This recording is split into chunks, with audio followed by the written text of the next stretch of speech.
So what have you learned about the human abstractions from individual functional human units to the broader organization? What does it take to create something special? Well, most people don't think simple enough. All right. So do you know the difference between a recipe and the understanding? There's probably a philosophical description of this. So imagine you're going to make a loaf of bread. Yep. The recipe says get some flour, add some water, add some yeast, mix it up, let it rise, put it in a pan, put it in the oven. It's a recipe, right? Understanding bread, you can understand biology, supply chains, grain grinders, yeast, physics, thermodynamics. Like there's so many levels of understanding there.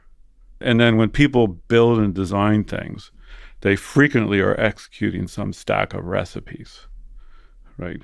And the problem with that is the recipes all have limited scope.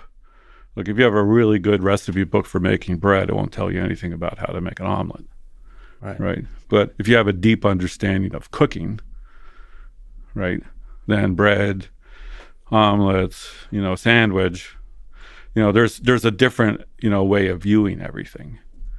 And most people, when you get to be an expert at something, you're hoping to achieve deeper understanding, not just a large set of recipes to go execute.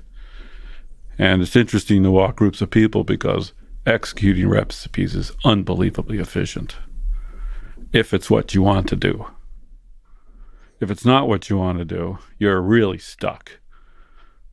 And that difference is crucial. And everybody has a balance of, let's say, deeper understanding of recipes. And some people are really good at recognizing when the problem is to understand something deeply. Does that make sense? It totally makes sense. Does it every stage of development, deep understanding on the team needed? Oh, this goes back to the art versus science question. Sure. If you constantly unpacked everything for deeper understanding, you never get anything done. Right. And if you don't unpack understanding when you need to, you'll do the wrong thing. And then at every juncture, like human beings are these really weird things because everything you tell them has a million possible outputs, right? And then they all interact in a hilarious way. Yeah, it's very nice. And then having some intuition about what do you tell them, what do you do, when do you intervene, when do you not, it's complicated. Right. So it's essentially computationally unsolvable. Yeah, it's an intractable problem, sure. Humans are a mess. But with deep understanding, do you mean also sort of fundamental questions of things like what is a computer? Like, or why? Like the why questions, why are we even building this? Like of purpose? Or do you mean more like going towards the fundamental limits of physics, sort of really getting into the core of the science? Well, in terms of building a computer, think a little simpler. So common practice is you build a computer, and then when somebody says, I want to make it 10% faster, you'll go in and say, all right, I need to make this buffer bigger, and maybe I'll add an add unit. Or, I have this thing that's 3 instructions wide. I'm going to make it 4 instructions wide. Right. And what you see is each piece gets incrementally more complicated, right? And then at some point you hit this limit. Like adding another feature or buffer doesn't seem to make it any faster.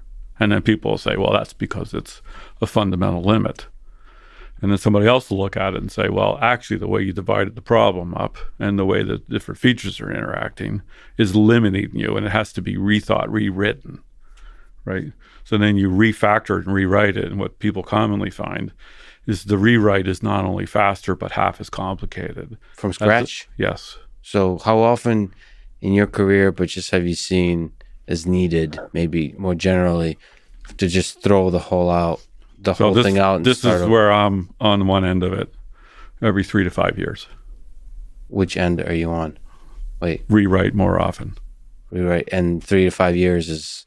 So if you want to really make a lot of progress on computer architecture, every 5 years you should do one from scratch.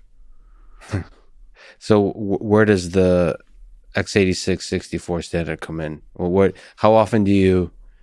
Well, I was the co-author of that spec in '98. That's 20 years ago. Yeah, so that's still around. The instruction set itself has been extended quite a few times. Yes.